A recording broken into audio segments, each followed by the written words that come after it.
Well, good evening, everyone. This is a joint talk between Liz and myself.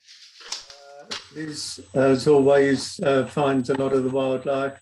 But I also ought to mention Rick and Claire Carter, who are our near relations. She's my daughter, our daughter, and her hubby, who shared a holiday with us in Dorset in March 2020. This is the house we stayed, and we were having a nice quiet little holiday, visiting places like Morden Bog, which is a national nature reserve on the heathland in Dorset near Wareham. And this is the a broad outline of the sort of heathland. There's lots of it, of course, being Dorset. And it's a wet heathland, hence the name. While we were there, we were searching to see if we could find this, which is a great grey shrike. And jubilant, we came back to the lodge, and that was our last day. And we got home, and guess what? The lockdown. 2 days after we arrived home, so we were very lucky to get away with having a good break before we were restricted. So we were asked to give a talk of some sort, and we thought between us that we would try the lockdown because it was an unusual situation. Normally, every year we try to go and see wildlife, usually the more unusual wildlife, on an annual basis. So we would go and see certain butterflies or birds if we could, and visit the various habitats. Well, of course, we were considerably restricted this year, but we did still find that we were able to get away with it because, luckily, because we were in the countryside a lot, we didn't meet many people, and consequently we had a relatively free run. So in the initial lockdown, we were restricted to going no more than a mile or two from the house. Well, we're very lucky. We live in the middle of Exmouth, very close to Fear Park. And so we were able to go along walks like this, which is a footpath that follows the old railway line from Exmouth to Budley. It's a little green strip that runs from the entrance to Fear Park. Walked along there. So little. Anyway, we started doing this walk and it was really good. And then suddenly we heard a squawk and we found some brightness in our drabness. This is one of the ring-necked parakeets. Now we've only seen them a couple of, although there are well over 8,000 pairs in the country, they haven't really got a grip over here. But nevertheless, it brightened our life, and we thought, really good. We also started to hear some of the birds coming into the area from migration, and we were lucky enough on this little walk through the railway line to pick up black-cap, willow warbler, chiff-chaff. So it was really good. On another walk through into Fear Park, we were looking at the lovely trees. This is one of the superb Exeter oaks that's in the park. For those of you not that familiar with the Exeter oak, or Luckham oak, named after Mr. Luckham, in whose nursery, in I think around 1762-ish, he found a natural hybridization between a cork oak and a turkey oak, which produced this really superb tree, which is unusual in that it's sort of half evergreen, because the cork oak is a evergreen oak and doesn't normally drop its leaves all at one go. And the turkey oak is deciduous, fully deciduous. So anyway, we were looking at the tree because, as you can see, it has only got sort of half its leaves on. which is quite normal in this time of year.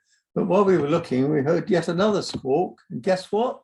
We had another bright introduction to our bird watching year. This is an Australian king parrot. You can't see it here, but the back of it is a bright grass green colour. They're quite common in Australia, but not here. We discovered that it escaped from some chap's collection, and because he was hard to catch, he let it go free for quite a few days, possibly even weeks. We don't actually know whether he managed to catch it and recage it, but it was a good introduction to our lockdown. Within our sphere of walking, we could go into Manor Gardens, which is a small piece of park, those who don't know, in the centre of Exmouth. The tree you see there is a maidenhair tree or ginkgo. Contrary to popular belief, they haven't actually died out in the wild. Somebody has found a couple of small populations still in China, but for a long time they thought the only trees in existence were those that have been grown outside China, but I gather no longer true. But walking through the gardens, I suddenly found this beautiful wren sitting on the stump of a tree, singing its heart out. Now, I've never got that near a wren before, but it didn't seem to worry about me being there, and I got a good series of pictures on a bird that you normally find skulking in the undergrowth. So I was well pleased, and that again brightened my lockdown a little bit. A little later on in May, I think I'm just looking at my script. In May, we had a small eruption, infestation, I don't know, of St. Mark's flies. Now, we found them because they were all flying around, bobbing around in the garden, but then so did a flock of starlings. I can't remember exactly how many starlings there were, but it's the first time in 33 years of being here that we had a starling in the garden, which was really nice, but we had a lot of them. And as you can see, they were hoovering up these flies in great numbers. And if you've not actually seen a St. Mark's fly, I found this mating pair on one of the leaves in the garden. St. Mark's flies are, and I'm looking at my script now, they're named for the feast of St. Mark's, which is April the 25th. And these photographs were taken on the 5th of May. So they sort of live up to the name a bit. Another insect, which I had pointed out to me by my good wife, was this absolutely superb marmalade hoverfly. Hoverflies are a very large group, and our son-in-law Rick has got us interested in them. Not in a big way because they're quite complex, but he points them out, I photograph them, and some of the really pretty ones, and there are a lot of them, I keep for reference. But these are very common. If you look in your gardens on almost anything, you may well find this beautifully marked hoverfly. Excellent thing to have in the garden. It's a picture of our garden.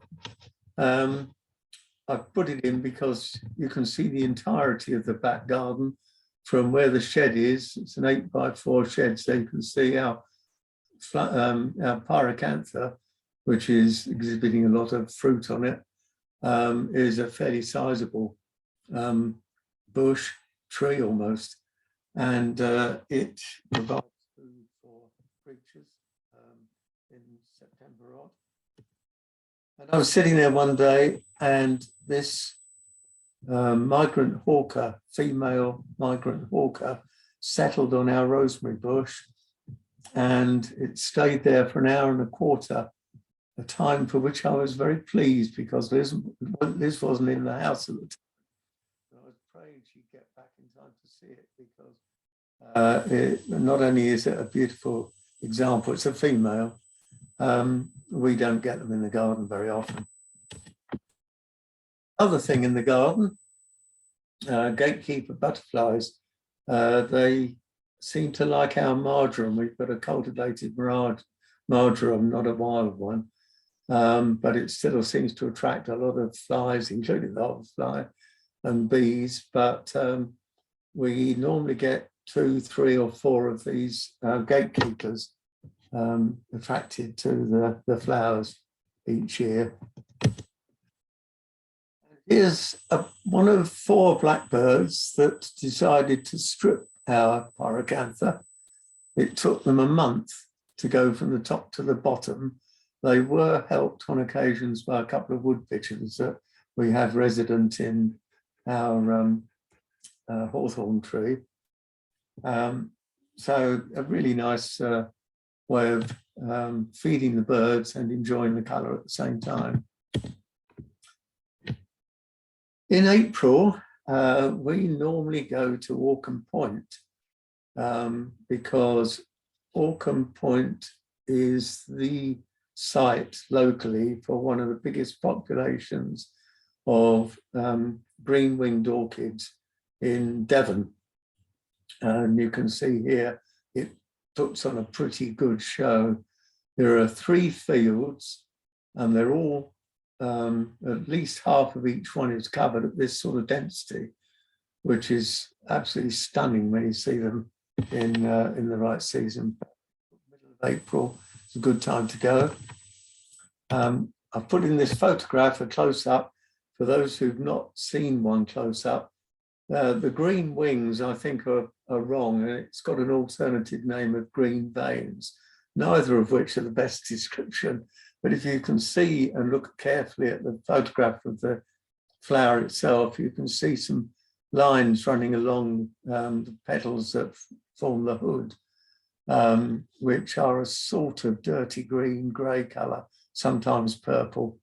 That's what gives it its name.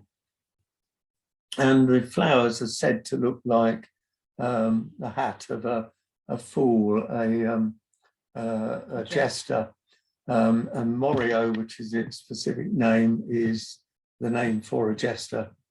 I don't know which language, probably Greek. Right underneath Withycombe Head and Point are these cliffs, because they are, sorry, the fields are on the top. The cliffs are really good. They look very plain, but they're a very good place to see ravens. We have seen ravens almost every time we've walked along. There's a really nice beach from Exmouth along towards Sandy Bay, up the cliff and back again along the top, which makes a nice circular walk. And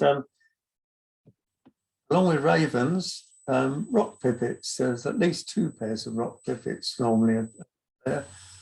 For those of you who find difficulty in identifying them compared with meadow pipits, because we get both there, it has darker legs.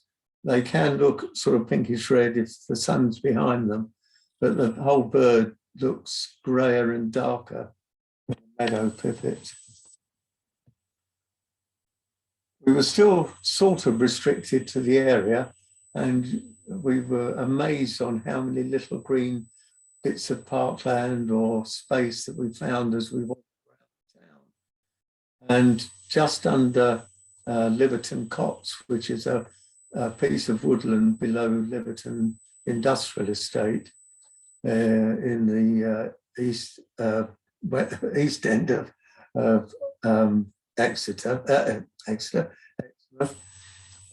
We call it Vage's Plantation because there's a path through that goes to Vage's Plantation through a narrow strip of woodland that we were guided to by friends of ours. And they said that if you go along there, you could find some early purple orchids. And sure enough, as you can see, on each side of the path here, we have never found early purple orchids within the town of Exmouth before, so we were well pleased. Here's a close-up of early purple orchids. There are also, of course, primroses and wood anemones adding to the colour in the wood. Close up now of the early purple orchid. Sometimes early purple orchids can look like a bit like green-winged orchids, but never have the green veins in the hood on the top. Stover Park, we were beginning to be allowed to move further afield, and Stover Park is a lovely place to wander around, offering a good range of dragonflies, butterflies, and of course birds. And many of you will know that they have a nice population of mandarin ducks now. We think some of them were displaced from Yarra Wood when they rehashed the dam in near the car park. But they're very easy to see here. So if you ever want to see a mandarin duck, just park at the car park, walk to the lake, and they're always there. The overhead walkway that they've constructed, that's like a treetop walk, is a really good place to see the birds. This is a rock dove, stock dove. Thank you, prompt. This is a stock dove, not easy to see most of the time, but they do like to walk around underneath the feeders there. So the small birds drop food from the feeders, and various mice, and stock doves walk around the bottom and feed, and the squirrels, of course. But most times when we've been recently, we've seen all sorts of small birds like bullfinches and siskin and blue tits, great tits, and so on. So it's a good place to go. Sorry about the clock. It's not a hint to go, I don't think. Early in the year when we went, we found some of this coltsfoot. It's a beautiful member of the, I think it's a dandelion as such, but anyway, it's a dandelion type plant. It's not in the same actual family. It's recognisable by the fact it doesn't have any leaves at this time of the year, but these sort of scale type stalks onto the flowers, and these lovely lemon yellow flowers, and the leaves are enormous when they come out. Another early indicator of spring is the brimstone butterfly. There are a lot of brimstones there, and they do like to bask on the dead leaves in the sunny spots around the canal area. And also commas, another early butterfly. I always like to see them. A good indicator of spring again. And brown rat. We found this brown rat that was quite bold. They're not normally as bold as this, but I walked right up to it, and I think people were feeding the birds and obviously the rats right by where the lake moves into the canal. And I don't think I've ever got that close to a brown rat before. They're quite nice, really. This buzzard hung around for, I think, a couple of years at least, and I've got quite a few photographs of it. It too can be seen from the walkway. A really handsome beast, and appears not to be bothered by the people.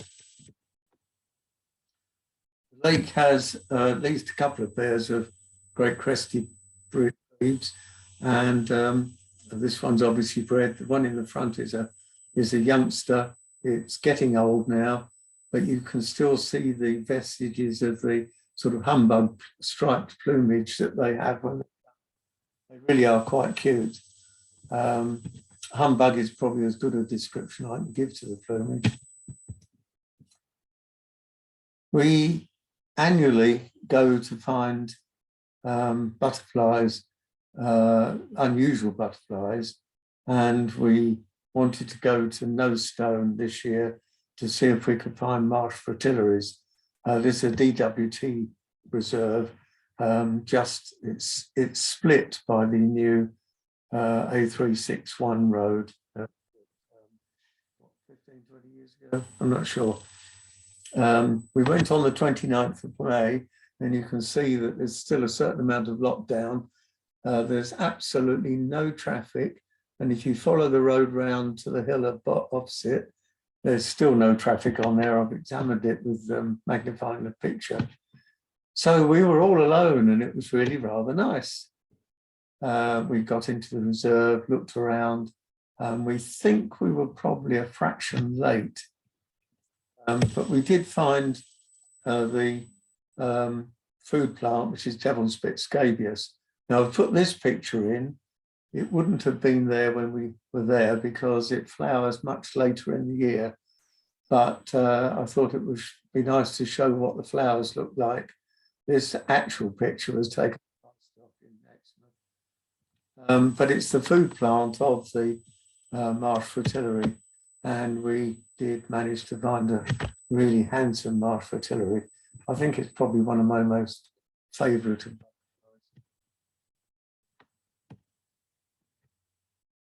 Going back to the estuary, I didn't explain at the start because we had a long discussion on whether we should put this talk in time order or location order. Well, we sort of tried to put it in time, but it just didn't work. So we put it into locations. It's still bitty, but at least it keeps most of the locations in one place, as it were. So here we are in the estuary. We're standing on Orcombe Point looking towards Dawlish Warren, and it's a very good place to spot seabirds of various sorts. So going over towards Dawlish Warren, we stumbled across this absolutely cracking male common scoter duck, diving duck, sea duck. Don't often get them as close in. So I was well pleased to find it. And you can tell it's a male because it's got that lovely yellow beak with a knob on the top. And the female's got a pale side to the head, which looks totally different. And it's a good, Dawlish Warren's a really good place to get to see sandling. If you walk along the beach in autumn, they will almost run around your feet, and they seem quite tame. And and they come in small flocks, so they're quite easy to see. But I love their clockwork motion, very rapid, running around into the waves and out again. A really special bird. Coming back to Exmouth, this is what locally known as the Duck Pond. It's the area just behind Marks and Spencer's and the big car parks and the railway station that overlooks the estuary. I suspect it's called the Duck Pond because this is the main area where the ducks, migrant ducks in winter, come and feed because it grows lots and lots of the eelgrass that they feed on. So in this area, you can get hundreds of widgeon and mallard and pintail, and the Brent geese, of course, come in here, as I will show you it now. This is a lovely Brent goose. I love the Brent goose because not only is it not strident in its call, it's almost attractive with that lovely purring call. Walking from the duck pond going north along the side of the river, you come to this area that's actually behind Mudbank Lane in Exmouth, which is a locally popular bird watching site. But when the tide is in, it's a good high tide roost for gulls and waders, and as the tide goes out, you still get ducks and the waders come in. So it's a good place to see oyster catcher. And sometimes you get lovely lapwings there. I do like lapwings. The plumage, you could catch the light right, as we have here, sort of iridescent greens and purples, really spectacular bird. This is just halfway between the duck pond and the town itself. This is Shelly Gut. My prompt here. Shelly Gut, when the tide's out, still attracts the odd waders, and it's a very good place to see red shank close up, because they walk right into the gut and you can get close to them. And turnstone, there are loads of turnstone around there, and they get amongst the boats and come right up to you, and they just don't seem to be scared, and they roost on the boats as well, along with kingfishers sometimes. This particular year, we were looking for a rarity, an American widgeon, and we found loads and loads of widgeon, and we were scanning the widgeon, and the tide went out and the widgeon went further away, and then some woman had left her dog run loose all over the birds, and they went everywhere, and I was pressing the shutter to catch the bird flying off, and here I have caught flying off. Not a brilliant photograph. Look at the bird on the right, top right-hand side of it. It's the American widgeon. It's not the best picture, but it does actually show all the characteristics. That green face patch and the white blaze. And if you haven't seen an American widgeon compared with a Eurasian widgeon, this picture was taken a couple of years ago at Bowling Green Marsh, where the American widgeon there was right above and striking a similar pose to the Eurasian widgeon. You can see the white blaze on the American one above, and the lovely golden yellow one with the chestnut head on the Eurasian widgeon. So they do look quite different. And the head pattern is the best way of looking at it. Bowling Green Marsh, as we were there for the American widgeon then, I love this view. This is looking from the viewpoint down towards Exmouth, and it's also a very good place to see and photograph waders. And it holds a very large population of black-tailed godwits. Now, for years, when we used to live in Essex, we used to say, yes, we've seen black-tailed godwits. People said, oh, there's a black-tailed godwit. But we didn't really know what we were looking at, I don't think. We discovered when we moved down here and we were alone that we really had to work out for ourselves how to tell the difference between that and the bar-tailed godwit. And so I put the two here together just in case people are not so sure. On the left, the black-tailed godwit, if you look at the back of it in winter, it's really a rather plain grey. You can't really discern the feathers.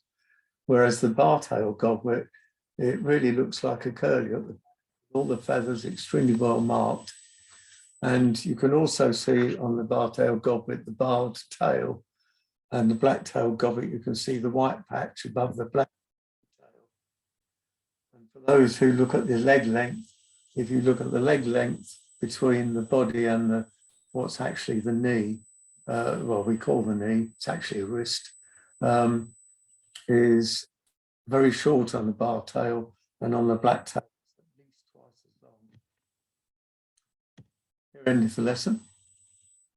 You can't go to Bowling Green without seeing avocets. This is the bird that most people want to see, and no wonder why. It really is an absolute gem. Bowling Green Marsh itself, we go go here obviously for the ducks and the waders, and at high tide it really is a delight, and can be a nightmare to try and find the one bird you're looking for under a flock of large flock of birds, but nevertheless an exciting time to be had. But it's a good place to find the rest of the ducks. Here are a couple of dabbling ducks, shell duck, and more dabbling ducks, the pintail. I call them dabbling ducks, but having seen those ones standing up on end, I'm wondering if they're bottom. And teal, my favourite small duck, with markings on the teal, absolutely spectacular, and seen in good light like this, that lovely vermiculation on the back, so subtle. 2021, that was the end of 2020. 2021 came along, and we were still basically locked down, but more so. We'd been restricted over the Christmas period, and so we still now couldn't move. We're back where we started, really. We couldn't move more than, just our local area, which was difficult for us, because normally on the 1st of January, we go out somewhere to see how many birds we can see on the 1st of January. And we quite often start in our garden, because normally for the last few years we've had visiting blackcap. This is the female, and sure enough we had the blackcap visit us. But we also had two this year, early this year, and this is the male. And these normally arrive literally on the 1st of Jan or just before. This year, it's arrived 2 days ago, 3 days ago. Anyway, on the 7th of February, I think it was the 7th of February, we got not a panicky phone call, but an excited phone call from a friend of ours, and said, well, where is it? Have you seen it yet? We said, what are you talking about? He said, well, you don't you know? And he said that there's been a very rare bird seen in Exmouth. And I said, well, so what is it? He said, well, it's a northern mockingbird. So here's a picture of Exmouth, and in the top right-hand corner in the mist is the garden in which we found the northern mockingbird. Now, we were lucky because it's only about 900 yards from where we live. So we were able to walk to it legitimately. Unfortunately for a whole load of bird watchers, but fortunately for the residents, other people were locked down and couldn't travel there. Northern mockingbird is an extreme rarity to Britain.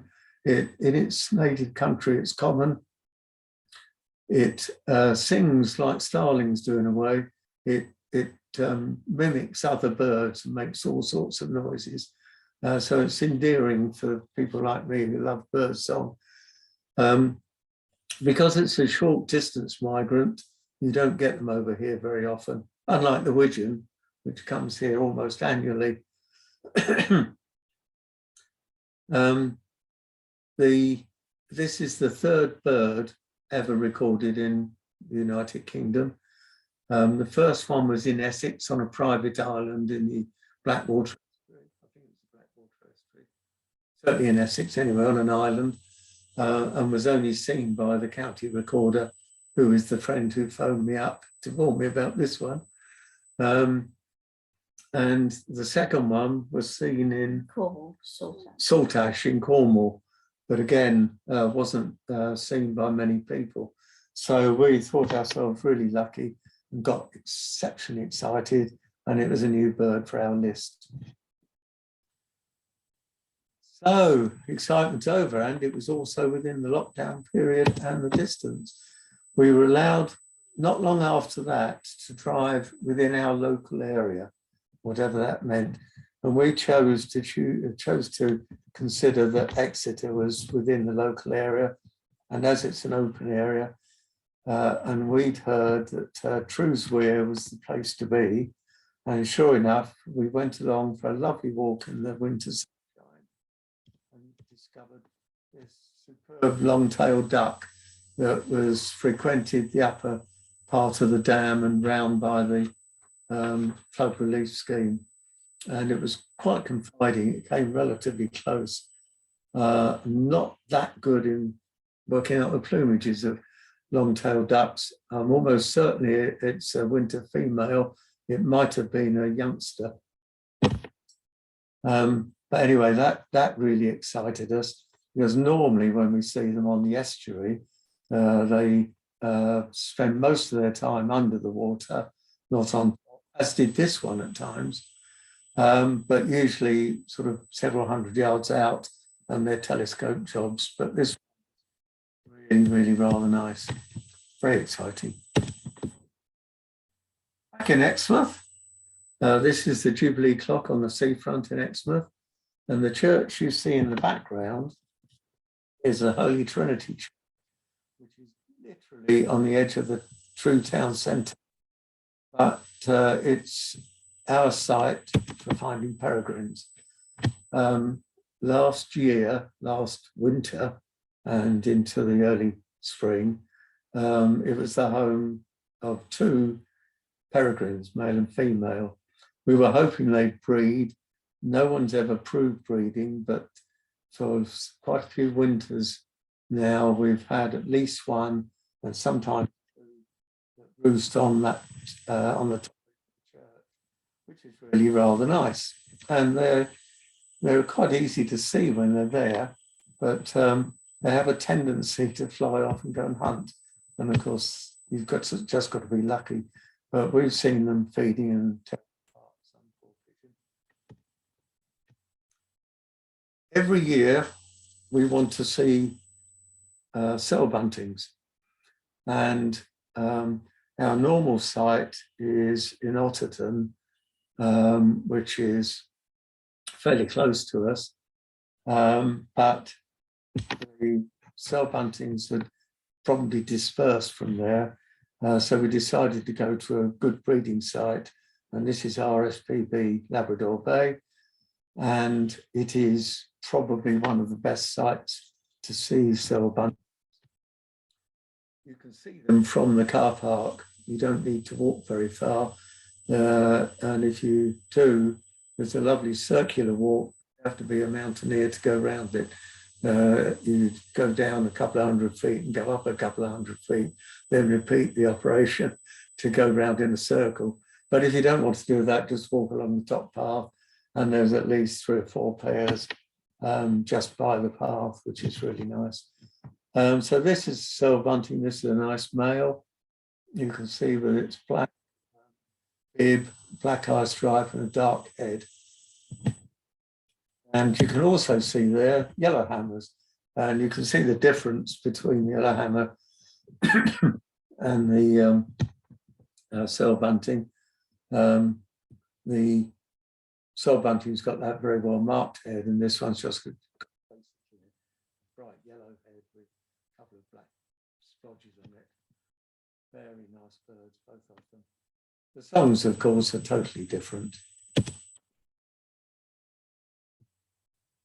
Bystock Pools now.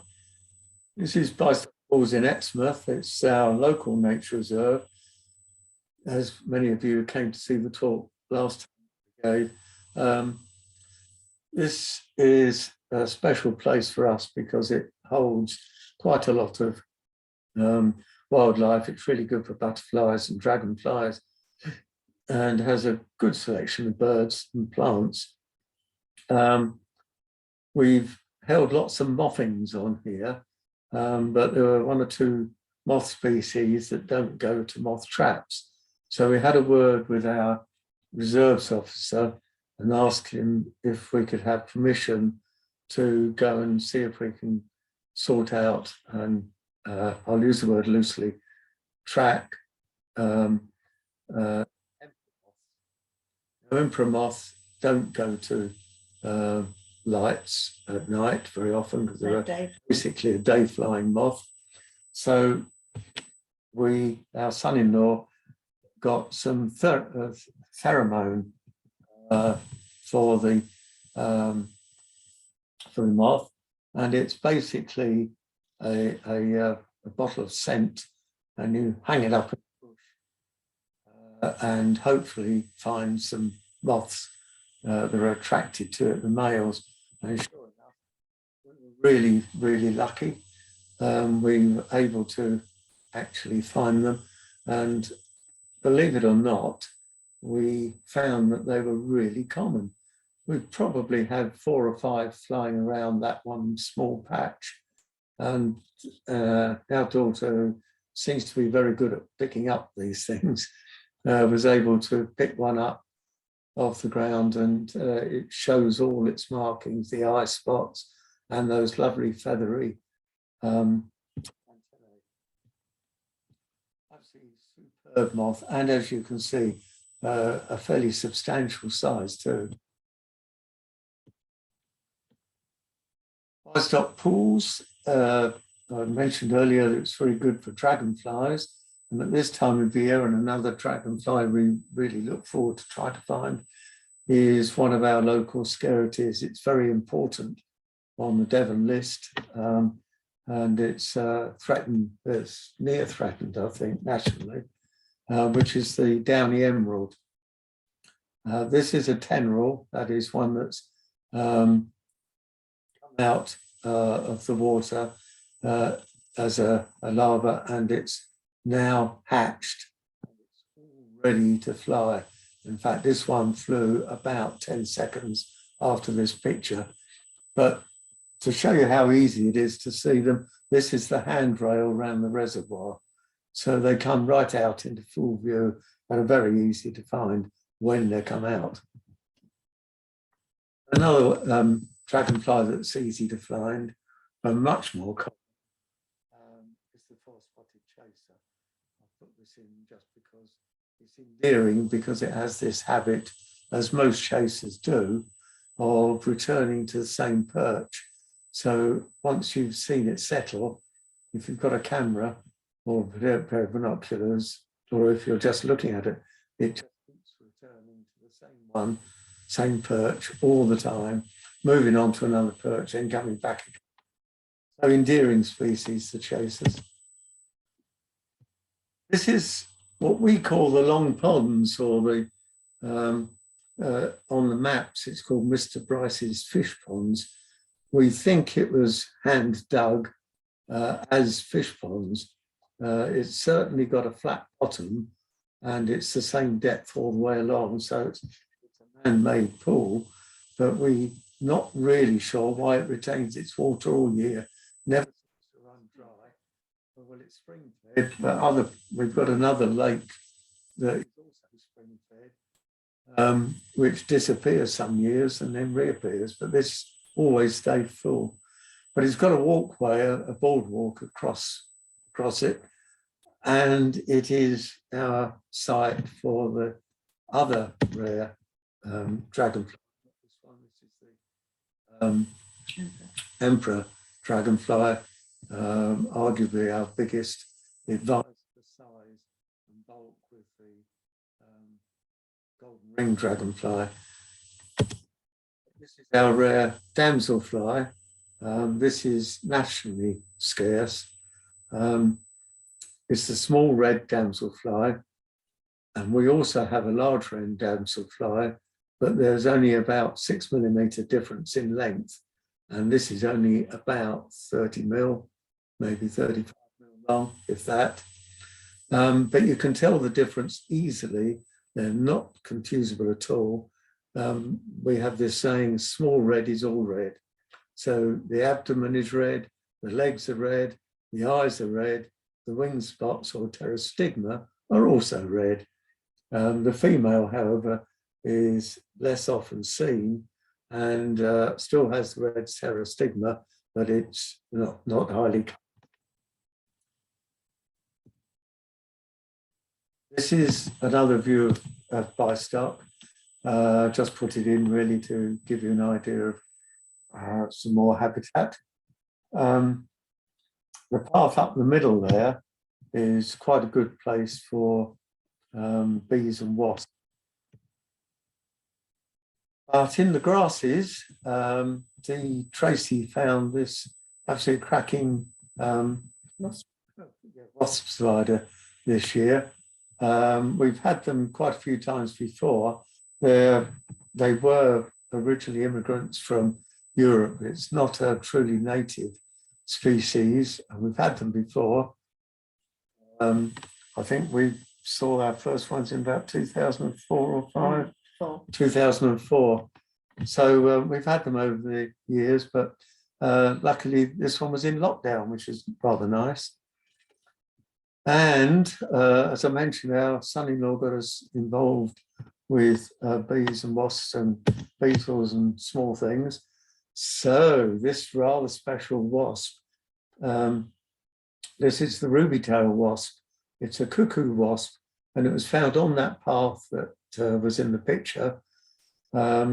It's really small. It's probably only about 10 millimeters long, something like 3/8 of an inch, if that. And what a special colour it is. But I don't suppose the magnificence of the colour is much use or of interest to its prey. It's a cuckoo wasp because it goes into other bees and wasp nests and lays its egg near the young grubs or the eggs of the host, rather like a cuckoo lays its egg in a bird's nest, and leaves it to hatch and then devour the eggs of the host species. So yeah, very pretty, but not a very pretty personality. But absolutely cracking thing to have. It's the first time we've seen them. So that's the first for us. That's the second first for you. Friends of ours, or a friend of ours, invited us to this site, which is near Yettington, on private land. The pile of old sticks in front of you, many of you may well have already guessed, is a beaver lodge. This is a beaver lodge, quite a substantial construction, and the beavers had already built some dams. There's a dam on the same set of pools, and there are a lot of pools here now, and it really has got to work. And all that building, of course, means that they need to go to their equivalent of wicks, but they don't have wicks nearby, so it's a pick your own. We were amazed when we saw this. Normally, the ones we've seen on the Otter drag around little sort of saplings, maybe 2-3 inch diameter trees, and they just gnaw through them. But when we saw these things, these trees are a foot diameter. I mean, these are seriously big. And the one in the foreground is already gone, and you can see the one in the background has been gnawed, and maybe they'll have another go. It won't be long before they get that. How they process them, I don't know. I assume they chew all the branches off. Amazing. Anyway, we never did get to see these particular beavers. So I've included a picture that I took on the original release site on the River Otter, the one everyone visited when they were first put back into the river. This is the mother with 2 kits.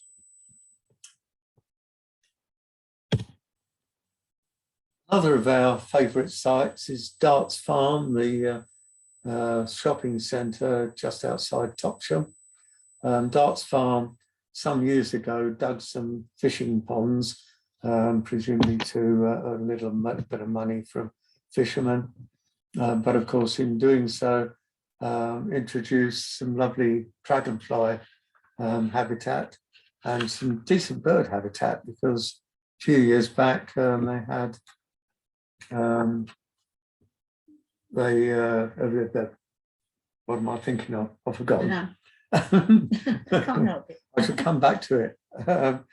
Anyway, we went there and go there every year because a dragonfly that was found in Devon only in 2006, 2005 in Devon, for the first time on the canal at Sanford Peveril, that area, the scarce chaser. It's scarce chaser because it is scarce, or was. Whether it has been overlooked or really was scarce, I don't know. But we all went up to Sanford Peveril to see the first of the Devon ones, 2004, but subsequently it's been found in a whole load of sites, not least of which is Darts Farm, but Exminster Marshes, the River Otter, the River Sid. So it's got about. The possible reason is that this dragonfly, which is common, the black-tailed skimmer, is very similar in appearance, as you can see. They both have that sort of powder blue abdomen, black tail, but the difference between the chasers and the skimmers is that the chasers have small black spots. See the triangles of black at the wing bases. All the skimmers have black or dark wing bases, whereas the skimmers don't. Then we were allowed to move out into publand. We were able to go to Topsham, to our favourite pub, which is the Bridge Inn. It's our favourite for a whole host of reasons. It's a lovely, quaint old pub that serves a really good selection of food and beer, and we've been missing our pie and pint, so we went there for just that, a pie and pint. And what we like is the car park, just to the right of the word Topsham, is a very good place to look over the River Clyst, where Liz, while we were sitting there, found this common sandpiper. It's the first one we've seen there. And so we were enjoying that. And not long after, a kingfisher popped onto a post on the opposite side of the river. So 2 more species for the year, which was really exciting for us, and a pie and pint. What could be better? Another annual visit we like to make is to Dartmoor, one of our places of good bird watching sites is the area just below the Warren House Inn. We're looking from the Warren House Inn path towards Birchtor. On the right-hand side of this picture is Challicum Down, and then there's a lovely walk. If you go into the valley and walk between Challicum and Susans Down, you can go on a nice circle, which we decided to do because on that circle you can find wheat ear, which is lovely, small target species there. These days our other target species is windchat. It's a really good walk to get. It used to be one of the best sites for ring ouzel, but sadly they disappeared. We used to sit under one of the trees in the view you've just seen, and they used to sit on the top of the tree right above us and sing, but sadly no longer. Walking through the valley between Susans and Challicum, we stumbled across, right by the stream, about 14 or 15 small pearl-bordered fritillaries, and they were all nectaring on what I'm fairly certain is hemlock-bordered dropwort. And as we hadn't seen our local small pearl-bordered fritillaries in stock, that was a very good find for us for the year. The East Devon Commons, we had an awful lot of help from people. Various friends have pointed us, because everyone was trying to find rare stuff and unusual stuff. Because they couldn't go far, we were all sticking towards the local area. And we've been told that if we go to Hertford Common in this area, we could find this, which is pale dog violet, which is a very rare plant. And there's a few plants not far from the car park at Jones Cross. Excuse me, I've been brought a glass of water. I was hoping it'd be red wine, but there you are. Thank you. So pale dog violet, that wasn't the first for us because we'd seen them on the Bubby Heath field. We were also told of a couple of sites where you could get this is on Bystock Common. If you're muddled, there's a whole, what we normally call the Woodbury complex or the Woodbury Commons, there's a whole host of little commons that are all separate.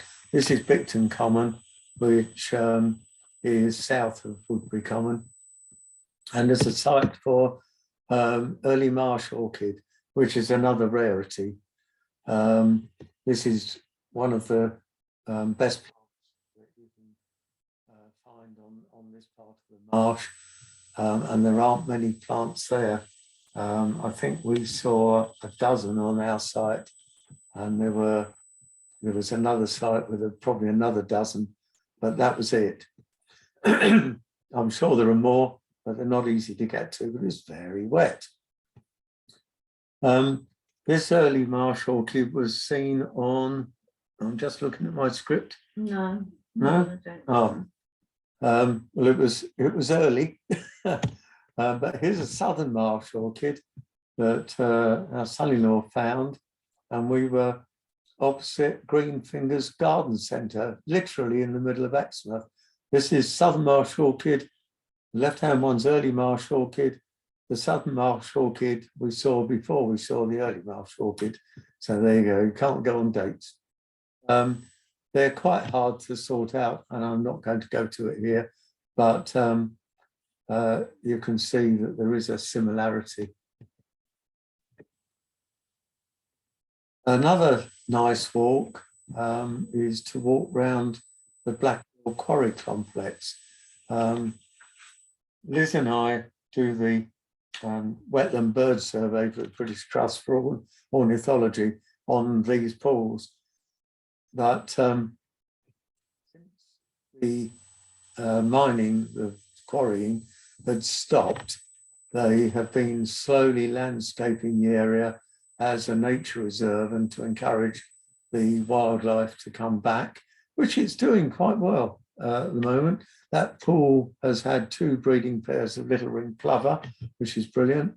And this year we had our first goosander, although we don't think they have stayed. Anyway, walking round there, when you get to where we are now, to the left, there's a small pool, and round the pool is an area where a whole load of plants have established themselves on the bare ground. And what we found, we were guided towards this as being a possible site for this. This is blue-eyed grass. The blue one is blue-eyed grass, which is very rare. Now it's actually another introduction.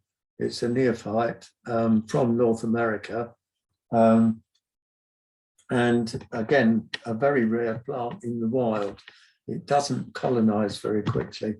There's quite a lot of it on Dawlish Warren. How it got here, we really don't know. But there's no other plant, parts of the area that we know it grows.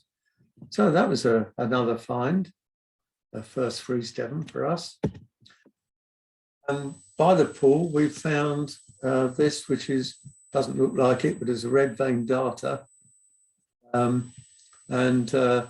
We've found red veined darter a couple of times there, and it's a site which we go to in order and hopefully to try and find it.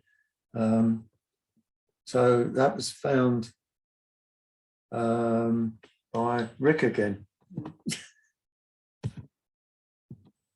How about this?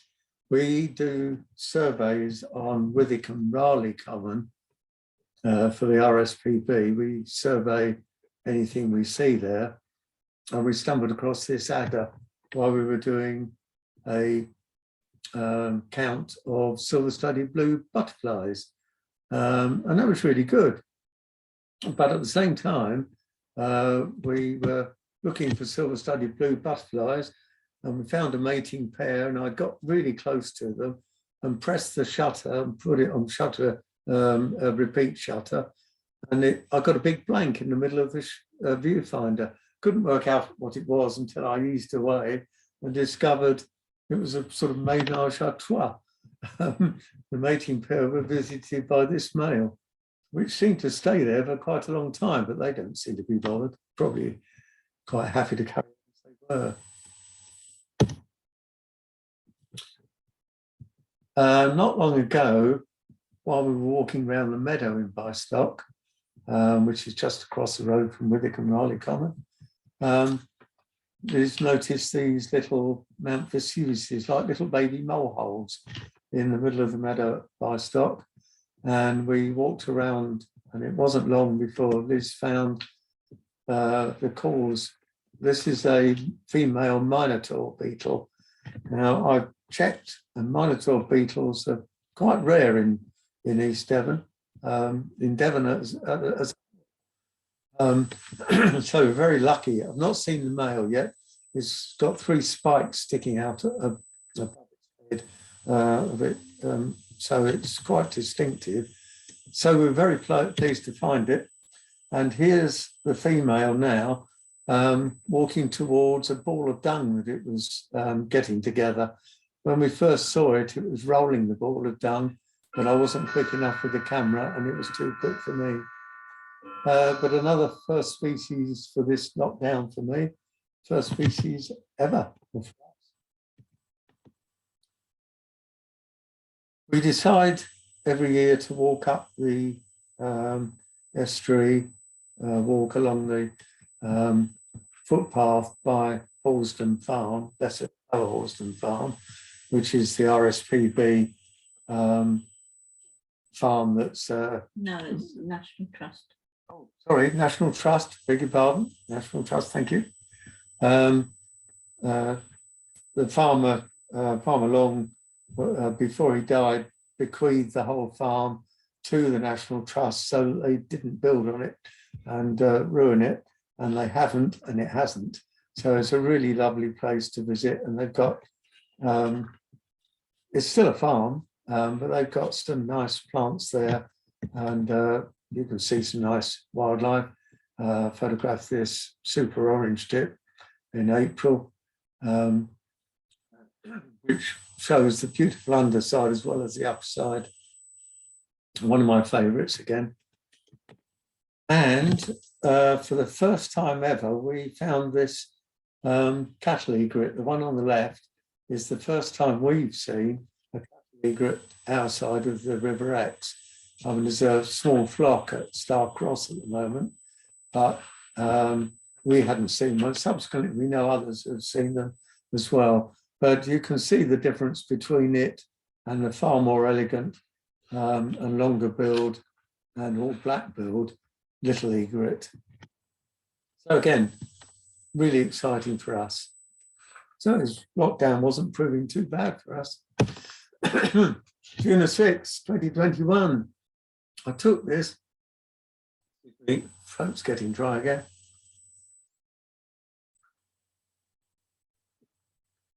This is a photograph I took of what was about the best of the annular eclipse of the sun. I took it by taking a photograph of the reflection in a bucket of water. It's a very good tip.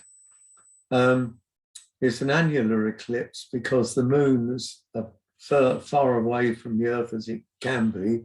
And so when it covers the sun, which we can't see, you still see a ring of the sun round the edge, and then you get that diamond ring effect. Whereas a total eclipse, you don't get the ring at all, and the sun completely disappears because the moon's nearer to us and therefore appears bigger. But rather fun. The mare For those of you who don't know the Maya in Exmouth, it's a large area of sand dune that was cut off from the sea by the Victorians when they built the road.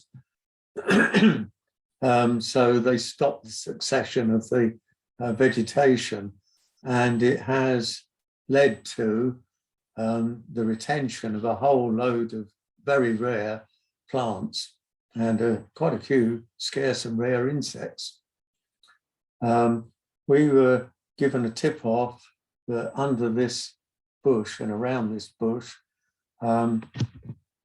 were some rare plants, and sure enough, we found them. They were hard to find because they are small.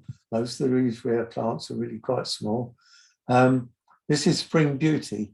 It's another neophyte.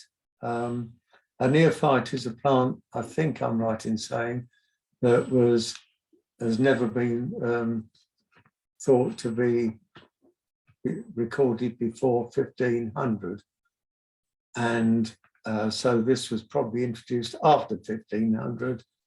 Before that, I think they're called archaeophytes. And it's another American introduction. But again, because it doesn't colonize easily, and it only grows on sandy, truly sandy conditions, it is incredibly rare. As is this, which is one of a whole host of clovers that friends of ours have reported. This is rough clover, and we've had clustered clover, subterranean clover, hare's foot clover, suffocated clover, and white clover on the Maya. And there's also large flowered everlasting pea, another pea, and tree lupin. All of these are members of the pea family, most of which are fairly rare or certainly unusual. So we're now into our botany, and so here we are with another view of the Maya. This one shows in the foreground the lady's bedstraw, the yellow flower, which is quite common, but another rarity, the grey-green plant in the upper right-hand corner is sea holly. Now this is a rare plant. It's because it tends only to grow on sand dune areas, and sand dunes are rare in Devon. It is in itself, by definition, rare. This is the actual flower, this lovely dark blue flower. So you wouldn't believe it's in the same family as cow parsley and the other umbellifers. There you go. Who knows? Never know what you see. Another view, looking a slightly different direction.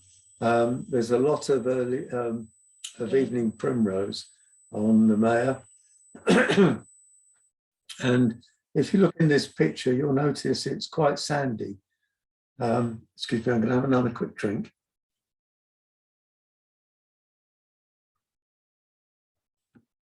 The sandy areas have sometimes been quite well eroded, either by dogs, possibly rabbits, into little depressions, indentations, and even made bare. And if you choose yourself a nice little indentation or some bare patches where it's got some little cliffs in the sand on watch, you may well be rewarded with a number of unusual and rare bees. So here's the first one. It's not the best of pictures. This is a pantaloon bee. I included it because I love the name, and they're not common. The name pantaloon bee comes from its hind legs. And if you look very carefully, almost in the middle lower section of the picture, there are two sort of blobs of yellow hairs on the hind leg that make it look very thick, hence the pantaloon name. They are what the bee uses to carry the pollen back to its it's a mining bee and goes underground. And in fact, we saw this one digging its burrow while we were there one day. And this one here, again, a burrowing bee. This one is the silvery leafcutter bee. And here it is bringing back a leaf. This one's a female because the males take absolutely no notice. Once they've done their bit, they just go off and whatever they do. But the female sorts out the burrow and lays its eggs and leaves some pollen in there as food for the grubs, and then takes this piece of leaf in, and as I understand it, it's there to keep the pollen moist. So it's a sort of humidifier. This is what I think is right, because it seems the most reasonable explanation that I've read. But I understand it's not for food. Probably indigestible by a small grub anyway. So that's really nice. So 2 bees, and this one here, whoops, sorry. Sorry, I made a mistake. Beg your pardon. Right, the one on the left bottom, this, however, is a bee wolf. It's not a bee, it's a wasp. A fairly large wasp, as wasps go. This one also digs burrows. They can be up to 1 metre long with lots and lots of side chambers and so on. And it lays its eggs in the end of each of the chambers, and it goes and hunts, guess what? Honeybees. And it stings the honeybee to anaesthetize it and takes it into the burrow for live food for its young. And if you look carefully under the abdomen at the back, you see a dark shadow. Well, it isn't a shadow, that's a honeybee that it's carrying. This one's in flight, just about to land. It's carrying the honeybee under its abdomen using its hind legs. An amazing thing. And these are quite common on the mare, so you should be able to see those. And they're very easily seen because they're much brighter than most of the others. Another burrowing bee, but much later in the year. This is October to November. If you go and look for some honey, some ivy, you may be lucky enough on the flowers at ivy to see this ivy bee. But it's also a ground nesting burrowing bee, and also goes in the depressions left by dogs and people. So if you sit by a small depression, near the cricket pitch is a good one. You can't miss the cricket pitch. The ivy grows around the cricket pitch, although unfortunately they cut down the hedge. They cut down the hedge around the car park area and took down a lot of the ivy. Anyway, ivy bees, they haven't been in, they're new to science in about 1993, and they spread into Britain in 2001.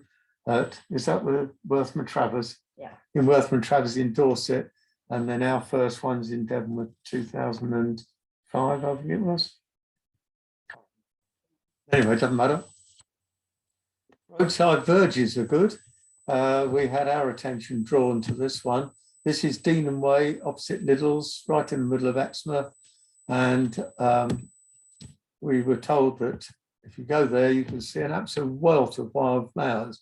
And we did. This is a whole family of peas. The yellow ones are meadow vetchling, and the purpley cerise ones are grass vetchling. And this is the rare Bithynian vetch. This is very rare, but this year it's appeared along the cycle track to Lympstone, on the cliffs at Sandy Bay, and the cliffs in Exmouth have got some.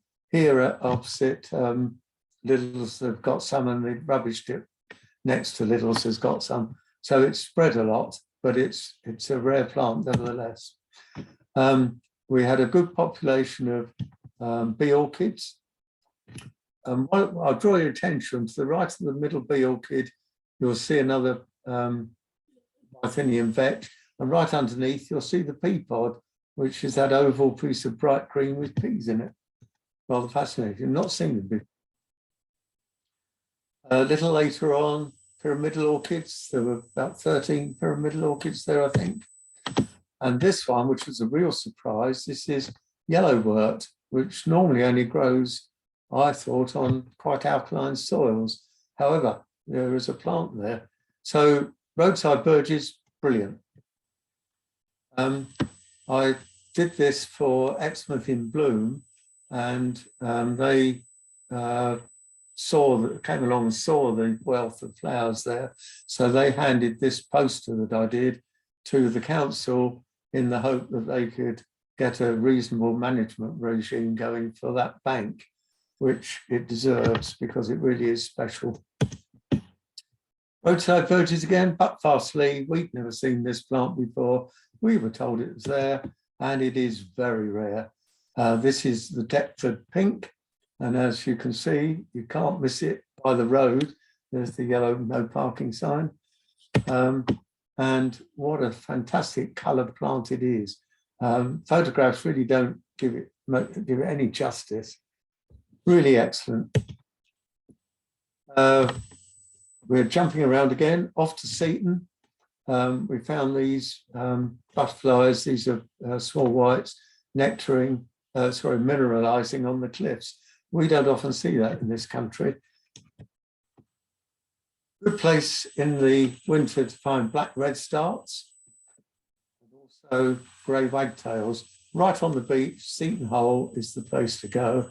And they're very easy to see, and they don't hide away on the tops of roofs like they do in Exmouth.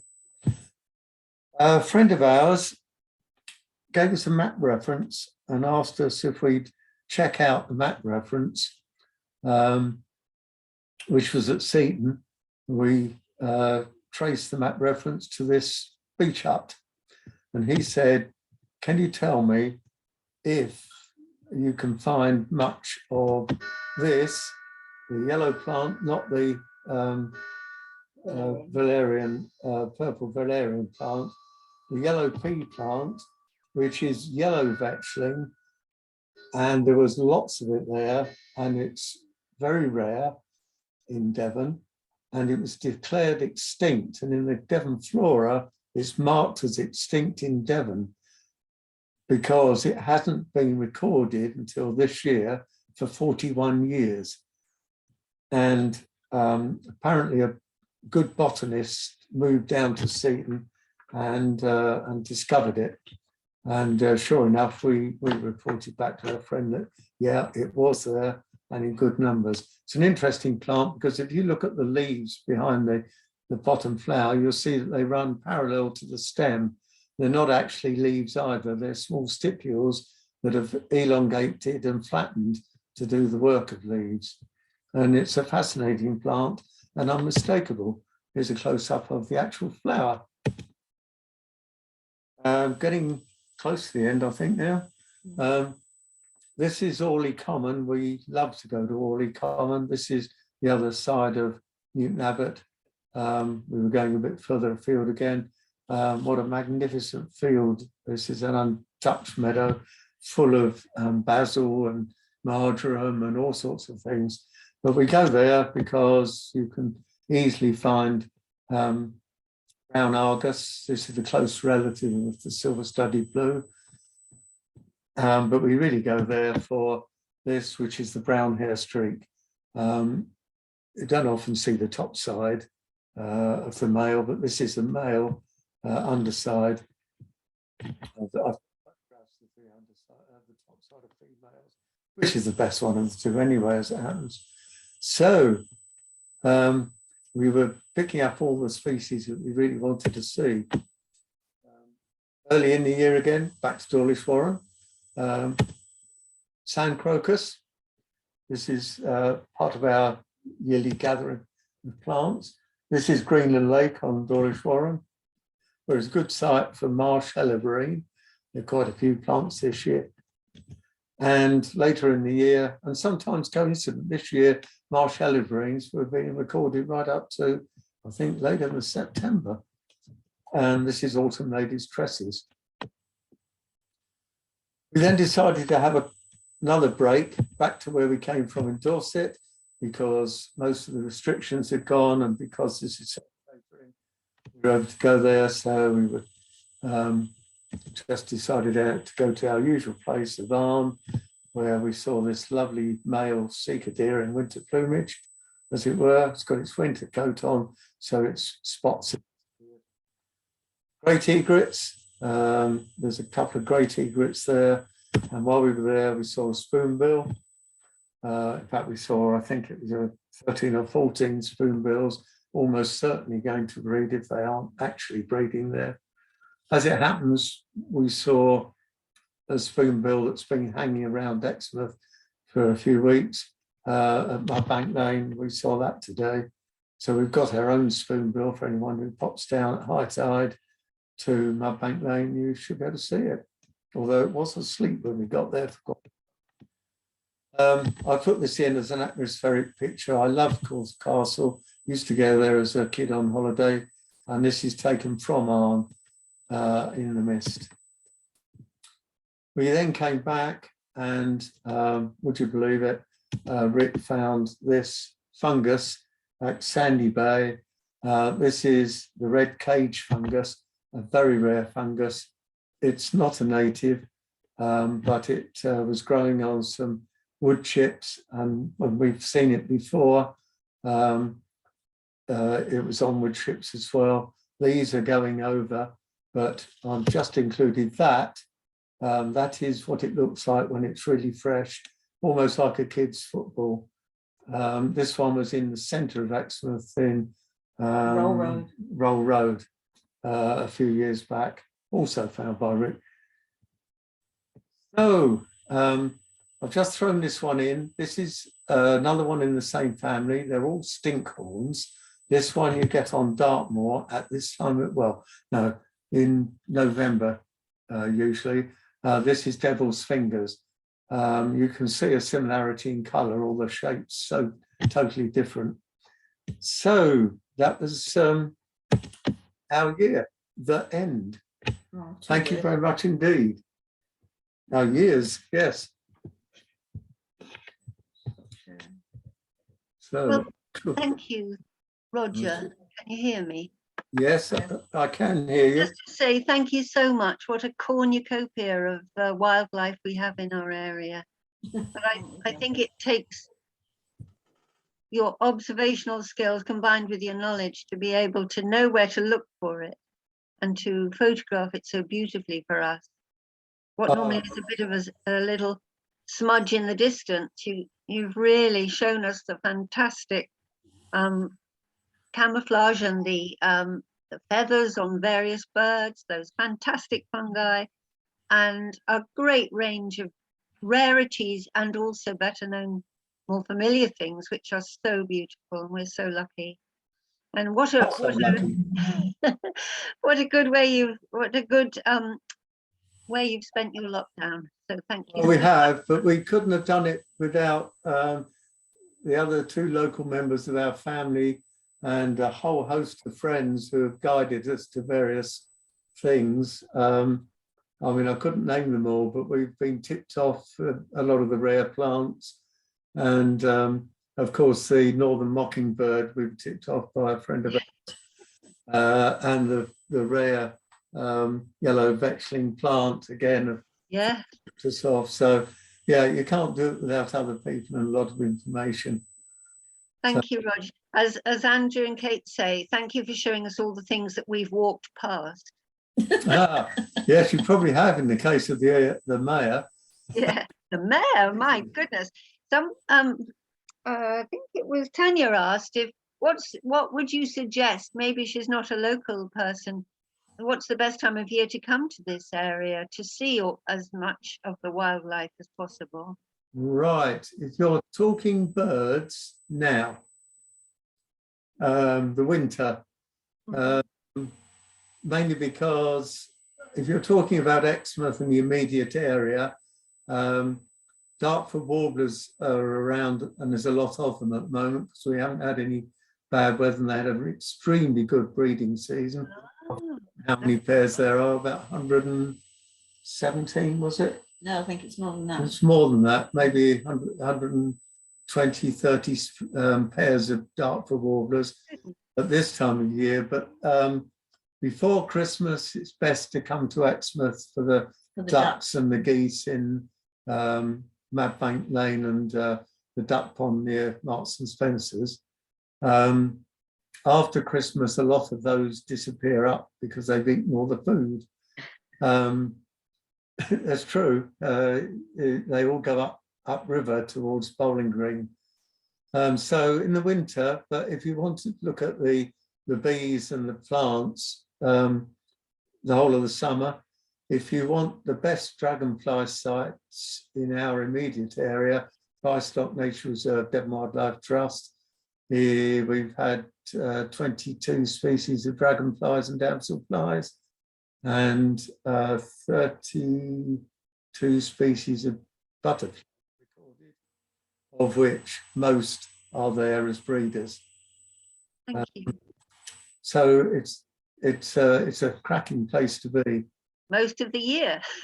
Yes. Most of the year at different places, yes. Well, we've had loads of very positive comments and feedback, and thanks to you both. Thank you. Deb's asked about the Dartford warblers. Where are they best? Where could you best spot one? Oh, spotting, not so easy to actually guarantee anything, but there are a couple of good sites. For probably the best one, do you think, is below the castle? Yes. Yeah, Right. Okay. Car park at Woodbury Castle. I don't know how well you know the area. There are two car parks, Woodbury Castle and Four Firs. Shall we talk about Four Firs? Yeah, let's talk about the Four Firs car park because it's bigger and easier to get into. Yeah. If you're coming from Exmouth on the road towards the halfway in, I think that's the best way of describing it, that goes across top of Woodbury Common. You'll go past the old quarry at Black Hill on a Z bend and then up to a crossroads which goes straight on towards Woodbury Castle, goes to Woodbury itself and right to Yettington. If you turn right to Yettington, immediately after you turn right, on the right is a very large car park. Park in there, you can walk round a circular walk going south from the car park, and you can walk towards Woodbury Castle going north, and both areas are very good for Dartford warblers. You do not have to go very far. Yeah, I mean, we're talking maybe half a mile, maybe a mile circular walk if you do the circular walk. The easiest way to do the circular walk is just keep turning left on the southerly route.